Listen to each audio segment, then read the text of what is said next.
We're almost there to Christmas, wrapping up our Advent season, and this evening I want to share with you for our devotion from John chapter 1, beginning with verse 1, where John writes, "In the beginning was the Word, and the Word was with God, and the Word was God.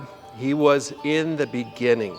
And then verse 14, "And the Word became flesh and dwelt among us, and we have seen His glory, the glory of the only Son from the Father, full of grace and full of truth." In a few days, we're going to be hearing not John's gospel, but we'll be hearing Luke's gospel account of Christmas. Luke chapter 2 really does capture for us the beauty of the Christmas season, with the angels and the shepherds and Mary and Joseph and baby Jesus in the manger. And so as we think about the Luke 2 account and we hear these words from John's gospel, we might think, why am I sharing from John chapter 1? It doesn't sound very Christmassy. And it doesn't. It doesn't sound Christmassy, but it truly is. In the beginning was the Word, and the Word was with God. And the Word, John talks about, took on flesh. It really does capture that miracle of Christmas, the incarnation of Jesus taking on flesh for us. Got a question for you. What do you find hard to understand? One of the things that I find hard to understand is God. He is His wisdom, His eternity, His attributes, I find hard to understand. And so God knows that. He is God. He is eternal. And just like you can't pour all the deserts into an hourglass, in the same way, our mortal human minds cannot grasp the majesty and the power of God. And the Word understood that. In a very real sense, God comes to earth in a baby to translate who God is so that we can understand Him. We might not fully grasp the Heavenly Father and all of His attributes. And so God, in the person of Jesus, takes on flesh, and we see God wrapped in swaddling cloths and lying in a manger. In a very real sense, God identifies Himself to us. And it's interesting how God identifies Himself to us. In Luke chapter 1, the angel comes to Mary and says, "Mary, you're going to have a child." And she says, how can this be? I'm but a virgin. Now, Mary being pregnant before she's being married, she was married, was a very shameful thing. She was probably ostracized by the people of Nazareth.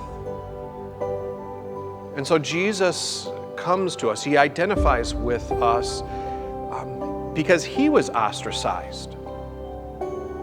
He was that child of Mary. And so Jesus identifies with us when we feel forsaken and ostracized. In Luke chapter 2, it goes on and says that there was no room for Mary and Joseph in the inn. And so they settled into a manger. In a very real sense, Jesus' first night in this world, God's first night as the Word in this world, He's homeless. He identifies with us in our homelessness, in our forsakenness, in our wanderings in this barren land. And then in Matthew chapter 2, it says that the Lord said to Joseph, "Take Mary and your child and flee to Egypt." And for quite some time, Mary and Joseph and baby Jesus were protected in Egypt. How does God identify with us? At the very beginning, He identifies with us by being a refugee. And I want us, as we prepare for Christmas in just a few days, to ponder that. God identifies with us in our loneliness. He identifies with us in our homelessness. And He identifies with us in being a refugee. He doesn't identify in grand palaces or huge retirement accounts. He identifies with us in our brokenness. God could have chose any time to take on flesh and dwell among us, but it's interesting, He chooses this time. A time that wasn't easy for Mary or Joseph, to come into our world to save us and to identify Himself with us. And so the Word became flesh. The Word identified, translated the majesty of God into a language that we can understand.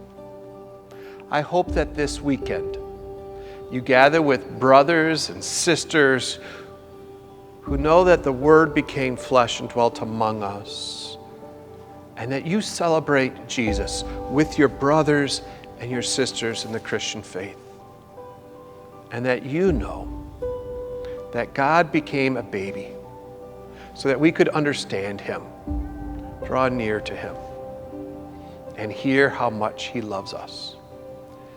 God's blessings on your last Advent preparations and your celebration of the Christ child. Merry Christmas.